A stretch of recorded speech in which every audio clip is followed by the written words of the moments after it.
ये हमारा second part है जो अभी हमने डिस्कस किया तहज़ीबुल अखलाक के हवाले से,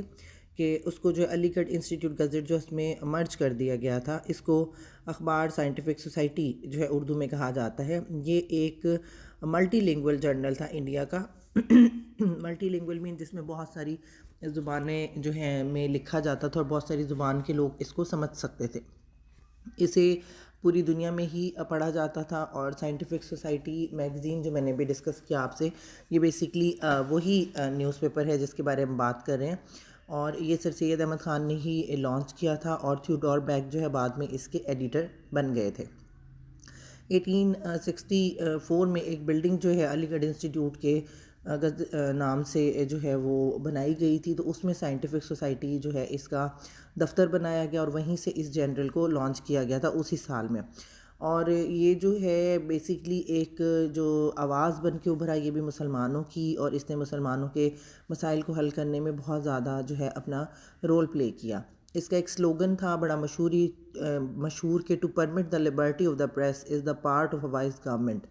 to preserve it is the part of free people. तो कहते हैं कि किसी भी प्रेस को आज़ादी देना जो है एक अक्लमंद जो हुकूमत है उसकी ज़िम्मेदारी है, और इसकी हिफाजत करना आज़ाद या जमहूरियत पसंद लोगों का शेवा है। अब ये एक बड़ा ही डीप जो है वो मैसेज है। जैसे हम सहाफ़त की आज़ादी की बात करते हैं कि आप किसी को बोलने की आज़ादी दें, किसी को लिखने की आज़ादी दें, तो सर सैयद अहमद ख़ान का मोटिव ये था कि एक अक्लमंद गवर्नमेंट वही होती है जो अपने लोगों को फ्रीडम ऑफ एक्सप्रेशन देती है, जो अपने लोगों को बोलने की आज़ादी देती है। ज़ाहिर है उसके बगैर तो फिर ये है कि लोग बगावत पे उतर आते हैं, लोग उसके लिए कोई और ना रास्ता ढूंढते हैं जब आप उनको उनके जज्बात के इजहार का मौका नहीं देते। हम इसको आगे बढ़ने से पहले एक छोटा सा जनरल एग्जांपल अपनी पर्सनल लाइफ से ले लेते हैं कि घर पे जिस बच्चे की बात आप नहीं सुनते या जिसको इग्नोर करते हैं, तो आहिस्ता आहिस्ता क्या होता है उसके अंदर एग्रेशन पैदा होता है। या छोटे बच्चों को देखें तो वो अपनी बात सुनाने के लिए एकदम रोना शुरू कर देते हैं, तो आप अपनी बात छोड़ के उसे तवज्जो देते हैं कि ये क्या कहना चाह रहा है, और वो अपनी बात सुनाने में कामयाब हो जाता है और वो ये तरीका सीख लेता है कि मैं रोऊंगा तो ही ये मेरी बात जो है वो सुनेंगे, या चीज़ों को तोड़ फोड़ करना शुरू कर देते हैं ताकि आप उनको अटेंशन पे करें। तो जब हुकूमत वक्त लोगों के साथ नाइंसाफ़ी करे या उनको बोलने का मौका नहीं दे, तो अल्टीमेटली लोगों में भी इस किस्म के रुझानात पैदा हो सकते हैं जो मुल्क में इंतशार का बाइस बने। तो इसीलिए सर सैयद अहमद ख़ान ने इसका स्लोगन ये रखा कि प्रेस छापा खाना, यानी कि सहाफ़त को छापना या लोगों तक अपना मैसेज कन्वे करने की आज़ादी देना जो है वो एक इंटेलिजेंट या वाइज गवर्नमेंट का जो है उनका एक वाइज डिसीजन होना चाहिए। और to preserve it is the part of free people, और इसको कायम रखना जमहूरियत पसंद लोगों की ज़िम्मेदारी है। अब ये एक दूसरा अल्टरनेट पर्सपेक्टिव है कि बाज़ औक़ात क्या होता है कि हम तो आज़ादी मांग तो लेते हैं, लेकिन उसके बाद हम ये भूल जाते हैं कि इसकी कोई लिमिट्स हैं, कोई रूल्स एंड रेगुलेशंस हैं जिसकी वजह से वो आज़ादी बाद में हमसे छीन ली जाए। तो किसी भी फ्री उसके में गवर्नमेंट में या कहीं पे भी जो लोग आज़ाद रहते हैं, अगर उनको इतनी आज़ादी दी जाए तो वो भी हक बात कहें, उसको प्रॉपरली लेके चलें ताकि हुकूमत वक्त को उन पर पाबंदी ना लगानी पड़े। इस एक अकेले स्लोगन से आप अंदाज़ा लगा सकते हैं कि उस वक्त के लोगों के बात करने का तरीक़ाकार क्या था और वो लोगों को किस तरीके से मोटिवेट जो है वो किया करते थे।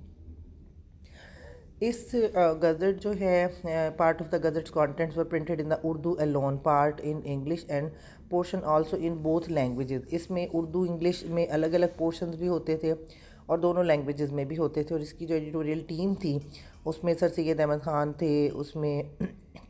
मुंशी मोहम्मद यार ख़ान थे, मुंशी जो है चुकन लाल थे, इसी तरह से दबू दुराग जो प्रसाद थे। ये अब नाम जो आप सुन रहे हैं इससे आपको पता चल रहा है कि उस वक्त जब ये मैगज़ीन्स जो हैं वो लॉन्च हुए तब अभी हिंदू मुस्लिम आपस के जो फसादात थे वो शायद इतने नहीं जो है बढ़े थे, क्योंकि इसमें हिंदू और मुसलमान जो पढ़े लिखे लोग थे मिल के जो है एडिटोरियल बोर्ड का हिस्सा हुआ करते थे और मिल के जो है बर सगीर की आज़ादी के लिए, बल्कि इस वक्त को ये कहना चाहिए कि अभी आज़ादी का तो वो जोश और वलवला जागा ही नहीं था इस पीरियड में, वो थोड़ा बाद में जागा। इस वक्त जो मैगज़ीन्स थे उनका असल काम लोगों में समाजी शऊर पैदा करना था, उनको सोशली स्टेबल करना था, उनको एजुकेशन की तरफ लेकर आना था। इसीलिए सर सैयद अहमद ख़ान को सोशल रिफॉर्मर के तौर पर भी याद किया जाता है। अलीगढ़ इंस्टीट्यूट गज़ट जो है इसकी तकरीबन 400 के करीब की सर्कुलेशन थी, लेकिन जो है इसने बहुत ज़्यादा रोल प्ले किया, बहुत इंपॉर्टेंट रोल प्ले किया लोगों को मोबिलाइज़ करने में और सोसाइटी में अपना मैसेज जो है उसको कन्वे करने में। 1871 में विलियम विल्सन हंटर जो थे, एक ब्रिटिश सिविल सर्वेंट थे बंगाल में, उन्होंने अपनी एक बुक लिखी थी द इंडियन मुसलमान। उसमें उन्होंने एक सवाल उठाया मुसलमानों की लॉयल्टी के बारे में कि वो ब्रिटिश गवर्नमेंट जो है उसके साथ कितने ज़्यादा जो है लॉयल हैं, और उन्होंने इसमें सैयद अहमद बरेलवी जो हैं उनकी एक मिलिट्री कैंपेन को जो है उन्होंने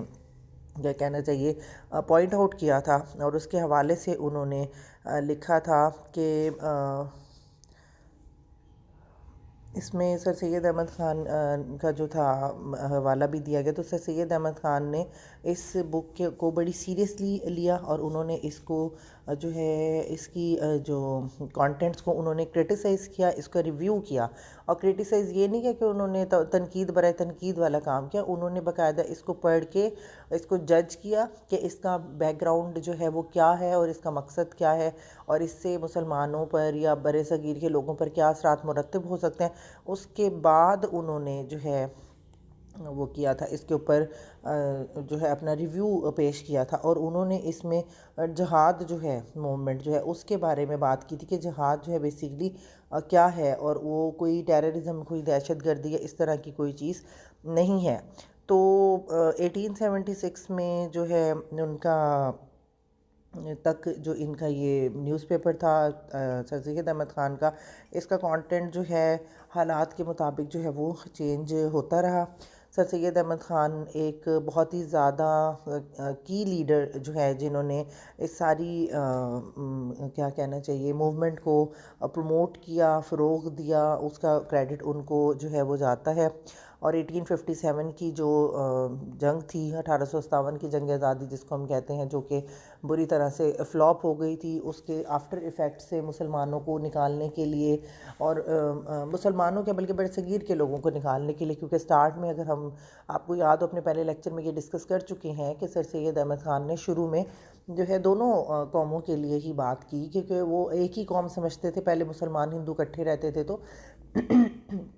उन्होंने दोनों के रिवाइवल के लिए कोशिश की। तो एज़ द टाइम पासिस तो उनको रियलाइज़ हुआ कि हिंदू मुसलमान जो हैं अलग अलग कौमें हैं और ये कभी इकट्ठे नहीं रह सकती, तो तब जाके फिर उनका जो थोड़ी सी स्ट्रैटेजी जो है वो चेंज हुई। तो उन्होंने इस सारे सिनेरियो को जो है वाइंड आउट किया, लोगों के अंदर जो है दोबारा से एक रिवाइवल मतलब रूह फूंकी, उनको फिर से खड़ा किया कि उन्होंने जो है टू नेशन थीरी का नज़रिया दे के उनको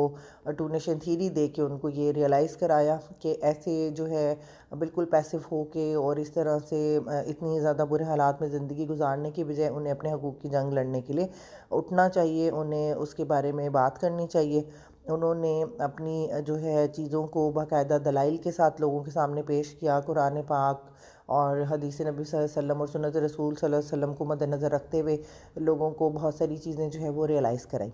ये जो दोनों न्यूज़पेपर्स थे,